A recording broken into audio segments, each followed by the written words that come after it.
Fourth provision of Indian constitution में क्या दिया है या fourth function of Indian constitution में क्या दिया है कि हम किस तरह से गवर्नमेंट को इनेबलिंग प्रोविजंस के थ्रू पावर्स देते हैं कि उनके पास जो अथॉरिटी है उसके अंदर वो क्या क्या कर सकते हैं और किस तरह की सोसाइटी को फॉर्म कर सकते हैं, यानी कि जस्ट सोसाइटी को फॉर्म करने के लिए किस किस अथॉरिटी को दिया गया है गवर्नमेंट को, इसी के बारे में इसमें बात की गई है। दोस्तों इसी पॉइंट्स को आगे बढ़ाते हुए मैं आपको बताना चाहूंगी कि जो fourth feature of Indian constitution, उनको इन शॉर्ट हम क्या बोलेंगे, aspirations and goals of a society को पूरा करने के लिए, जिसके जरिए हम एक जस्ट सोसाइटी को क्रिएट कर सके, यही उसका fourth feature of Indian constitution है। और इसी में डिफरेंस बिटवीन इंडियन कॉन्स्टिट्यूशन और साउथ अफ्रीकन कॉन्स्टिट्यूशन में बात की गई है कि किस तरह से किसी सोसाइटी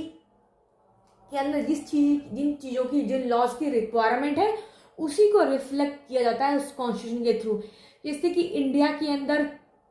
अगर चाइल्ड लेबर की बात की गई है या फिर फंडामेंटल राइट्स की बात की गई है तो उस सोसाइटी में उन चीज़ों की डिमांड थी, उनकी जरूरत थी, इसीलिए हमारे कॉन्स्टिट्यूशन में इन चीज़ों को लाया गया, क्रिएट किया गया। वहीं दूसरी तरफ साउथ अफ्रीकन कॉन्स्टिट्यूशन की अगर हम बात करें तो उसके अंदर जो अपार्थाइड रूल है, यानी कि रेशियल डिस्क्रिमिनेशन के रिगार्डिंग काफ़ी प्रॉब्लम्स फेस की जा रही थी वहाँ की जनता के द्वारा, तो इसीलिए साउथ अफ्रीकन कॉन्स्टिट्यूशन में अपार्थाइड और रेशियल डिस्क्रिमिनेशन के ऊपर लॉज बनाए गए हैं।